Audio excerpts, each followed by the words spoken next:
Don't say any of this outside, right?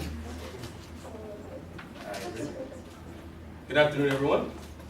Today we'll be consulting on Becton Dickinson and their status quo. I'm Over Jerome. I'm Joey Sanchez. I'm Shigesh Patel. All right, to start, we'll be going over the agenda. We'll start off with an overview, followed by problems and issues, an analysis of those problems and issues, proposed solutions, conclusions, and recommendations for Becton Dickinson.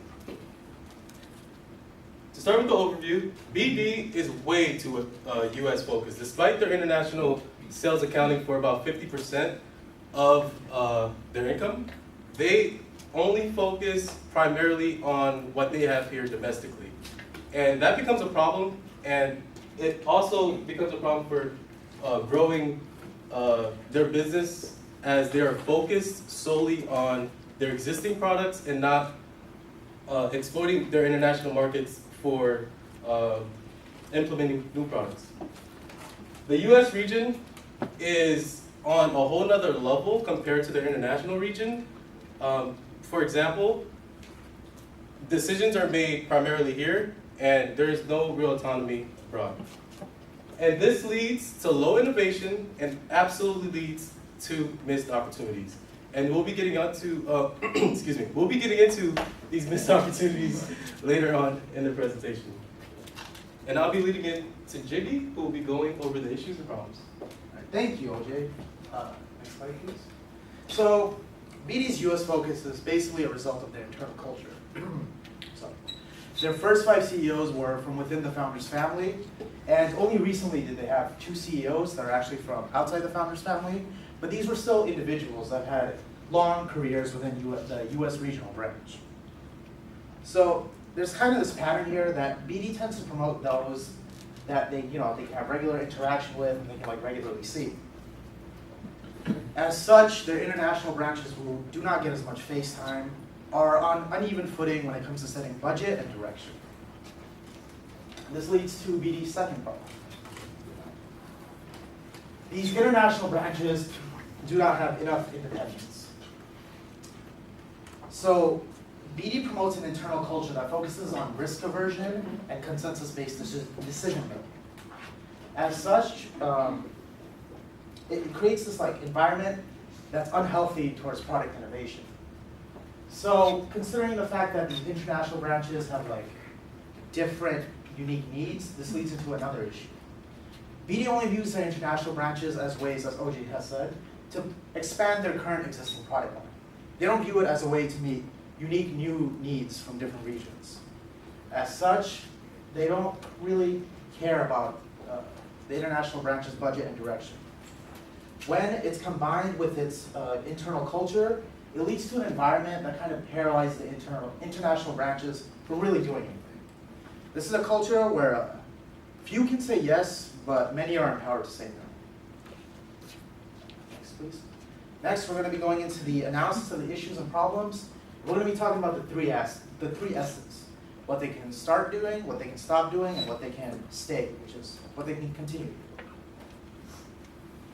So BD's internal promotion structure is kind of normal. It's human tendency to want to promote those that you have regular interaction with. For example, I would give Alfredo a promotion over someone that I have no interaction with. Alfredo isn't a genius by any means, but this one time he gave me a donut, and he's a nice guy. So, as such, BD needs to have this internal push to put these international executives in positions of power. Further steps would be to increase face-to-face interaction between the US and international branches. An example of this can be seen with what Bill did with CareFusion.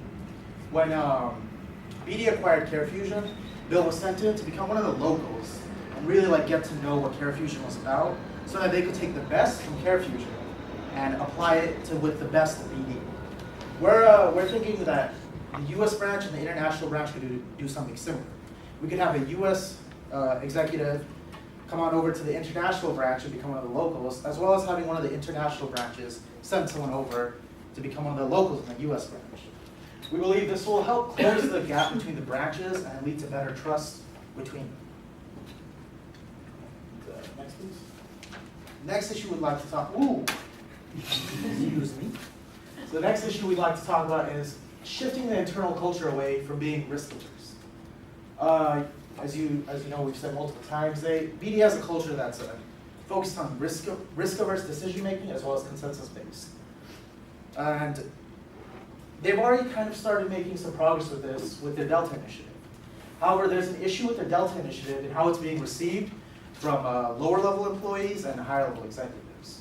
Higher level executives view this Delta initiative as a good way to restructure their company for a new business environment.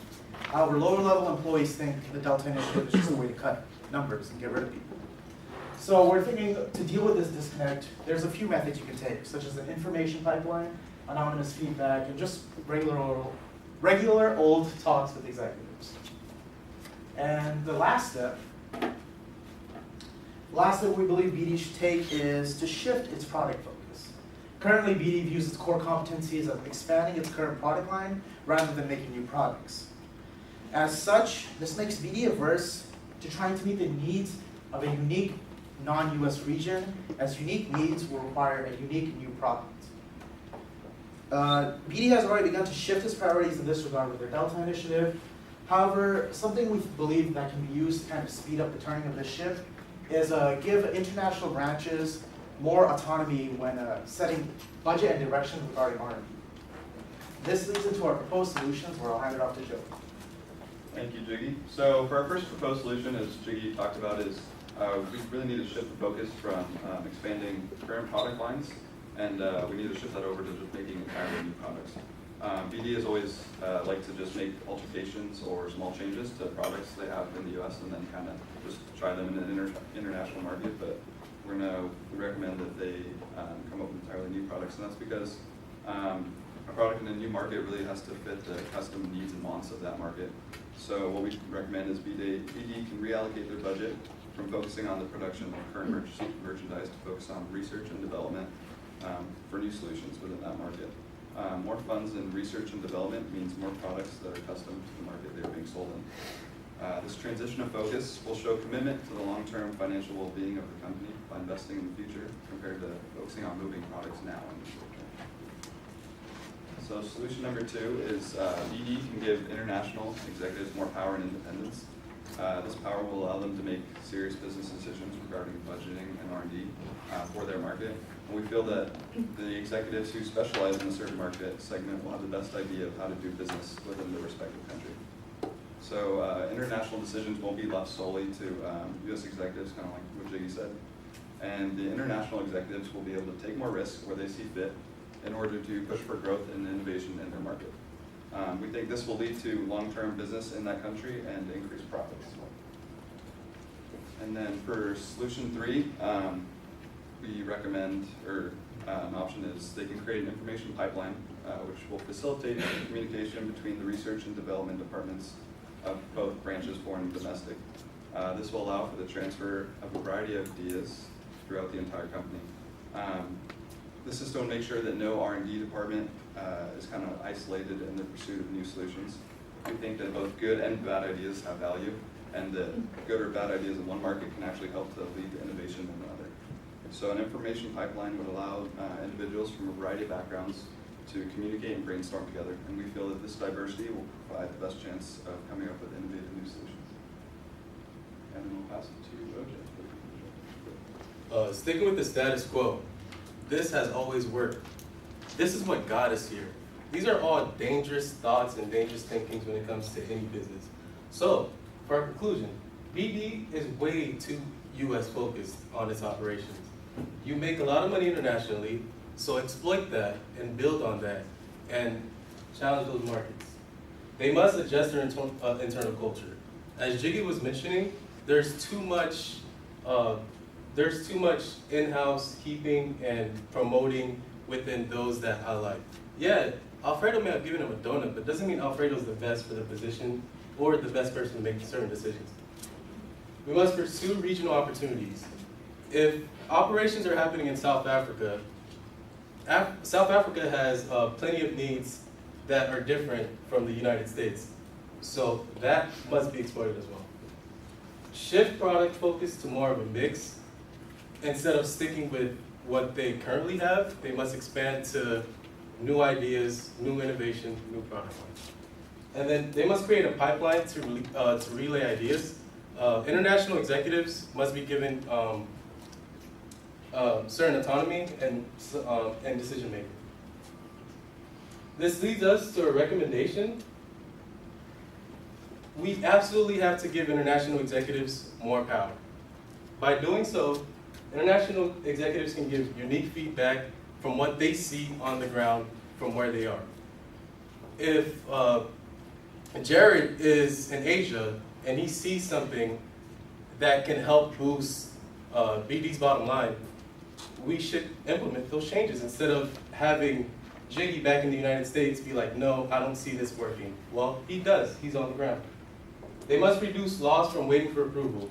Jared making the decision allows him to get on the ground, hit the ground running, and take the opportunity at hand without having other companies exploit it first.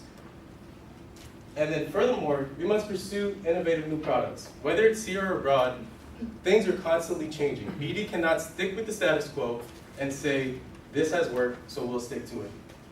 And then these unique products will establish international branches and will allow for BD to get ahead of competitors and be one of the industry leaders. These are old photos. Thank you. Thank you. Any questions? That's not bad.